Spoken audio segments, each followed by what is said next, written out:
Hi, my name's Tristan. Welcome back to my random cooking channel. Today we're going to do nachos. So we've got a whole bunch of ingredients here. I've got chips, guacamole, sour cream, nacho salsa, black beans, onion, brown onion, red capsicum, tomato, lime, corn, nacho spice, chickens, and mozzarella is the best part of it all.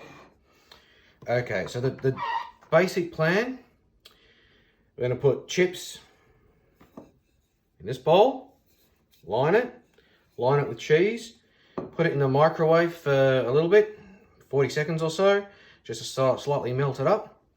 We're going to mix the spice with the chicken, mix that around, stick it in a fry pan on low with a little bit of oil. As that browns, I'll be chopping the capsicum, red onion, tomato, chop that up, put it into a bowl, mix some black beans and some corn in there. The brown onion goes in with the chicken. As the chicken's browned, we'll put it in the bowl on top of the cheese and chips. We'll do a layer of that, a layer of the other mixture, layer, until we run out of chicken or mixture. Then we'll put the sour cream, guacamole, and a little bit more salsa across the top of it. Put some mozzarella on it, microwave it for 40-50 seconds just to melt the cheese a bit more, and we're done. So let's get started. We'll start with the moving all the ingredients out of my way. Get that out. Should always mention the lime. Once the chicken comes in, a little bit of fresh lime over the top of it. Absolutely delicious. So we will start, as you always should, with the chicken.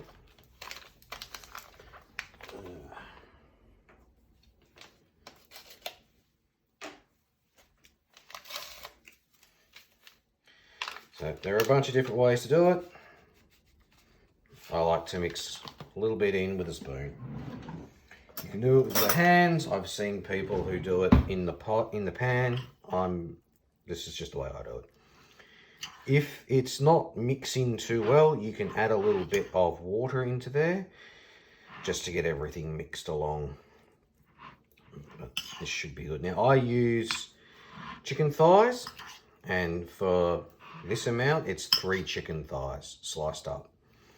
I don't cut them too small. I don't cut them too big. I like to have chunks of chicken rather than tiny little pieces. But you also don't want to have it too big that A, you can't have a nice bite, and B, you have the problem of it not cooking completely. So you obviously want to cook it right. So make sure everything gets a nice coating. This is where the majority of your flavor is going to come from. So mix it all up in there. Get it covered. And I probably should have used a larger bowl for this one, but that's all right. Again, I'm trying to show you how to cook nice meals with not a lot of skill, fancy ingredients, or fancy equipment. So I'm going to whack that on the fry pan. I can't show you that, but trust me, back in a sec. Welcome back. While that's browning, I'll just chop up some little bit of onion to add into the pan as well. I really don't use a huge amount. It's, I suppose, just a habit. Whenever I'm cooking meats, I chuck in a little bit of sliced brown onion. It seems to bring out the flavor a bit better. And I suppose once you've been doing it for 30 odd years, you tend to stick to it.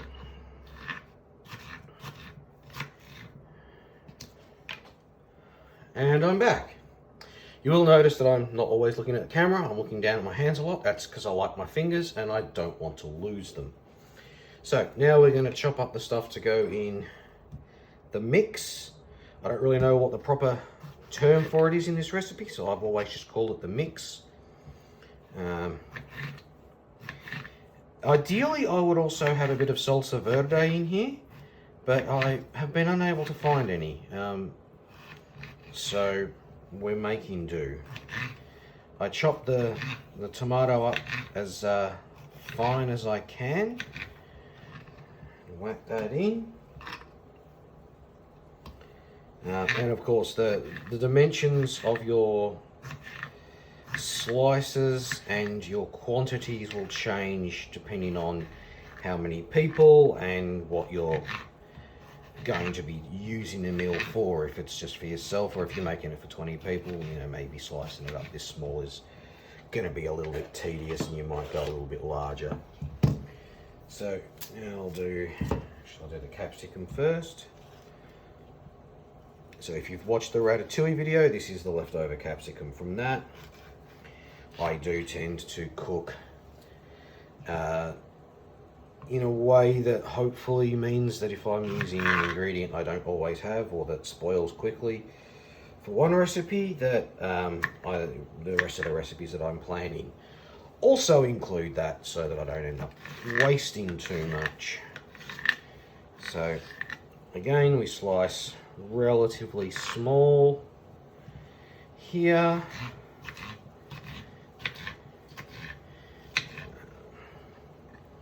I try not to include the pips just because I don't like them. So slice you up. Now we'll chop the red onion.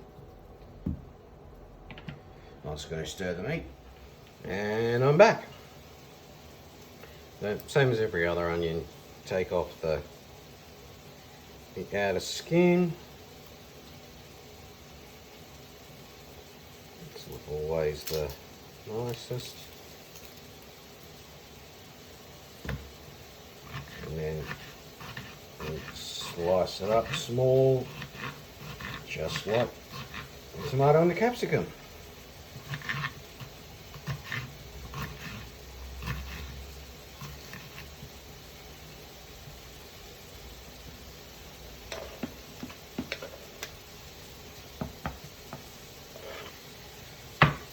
Now we take the corn, add in the corn,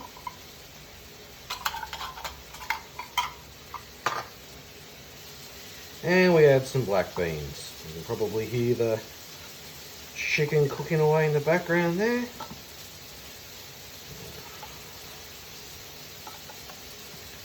Alright, now we've got a nice bowl. Let's mix that up. It makes a delicious topping.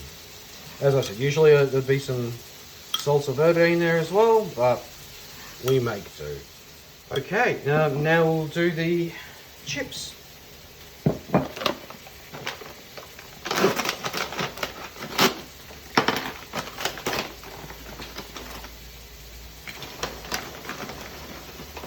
A good handful.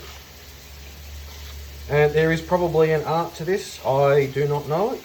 So I tend to pile a bunch around the bottom to give a bit of stability, and then go up around the sides like this. There's probably people who make this for a living who would see this and be horrified. I fully accept any tips that people want to give me, but do take into account I don't really care that much. I just like making fat guy food. So now we've lined the bowl with chippies. We'll get ourselves some mozzarella. And again, there's probably other cheeses. I like mozzarella. I like the fact that it has a slightly higher melting point, and it doesn't tend to liquefy so much, so you don't get ooze. Some people like the ooze, I don't. So now we've added a bit of a lining of mozzarella, hopefully give it some adhesion. We'll pop it in the microwave. You don't want to microwave it too long because you don't want the chips to go soft. You don't want to microwave it too little Otherwise the cheese won't start to melt. When you put the hot chicken on top, hopefully what you'll get is it's all melted in and delicious. So we'll try 35 seconds and see how that goes. So, I have taken that out of the microwave. By the way, the pads that you can see me using, they're silicone heat pads. I always use them to protect the bench and stop things slipping and sliding around. I thoroughly recommend them. I also do have cork ones you'll see me use occasionally. I like them as well. But the silicone ones, you know, they're very easy to clean. They don't absorb any of the smells or any spillage. And they're really, really good at thermal insulation. So we now have some chips, crunchy chips, melty cheese. Let's get some chicken and let's start making this. Okay, so I've grabbed the chicken. I like it a little bit burnt, a little bit sort of faking a char grilled flavour. So I turn the heat up all the way just at the end, about a minute or so. So you get a little bit of charring.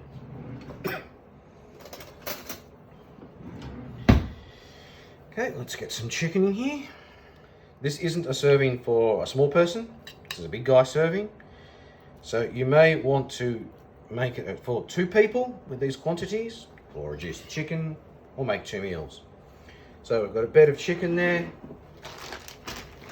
We'll add a little bit of cheese on top of that, and then we'll add some of this mixture.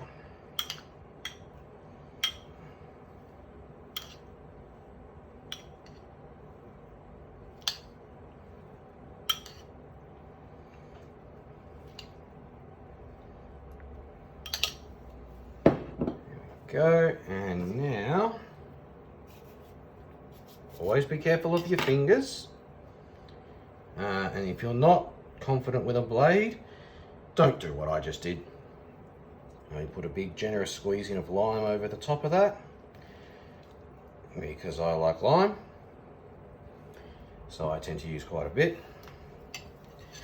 Then we'll add some more chicken.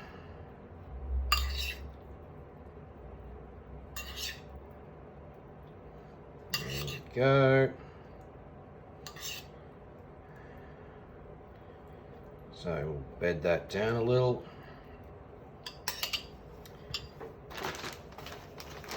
We'll take a bit of mozzarella over the top of that. More than I wanted, it's all right. Add a little bit more of the mixture.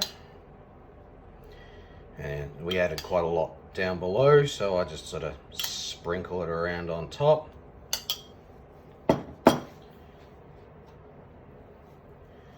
Bit more lime.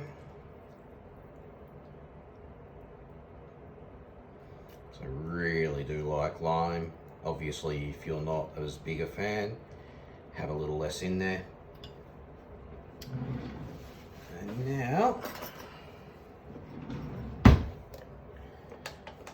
we add the final topping. And now we'll add the final toppings. Some guacamole.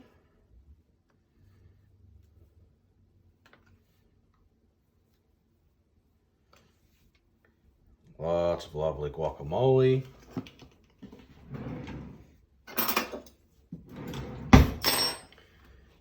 We'll do some sour cream.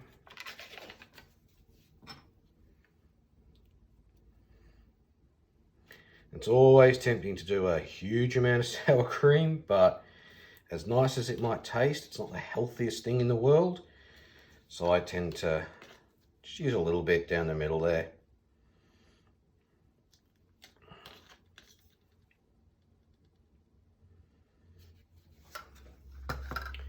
And then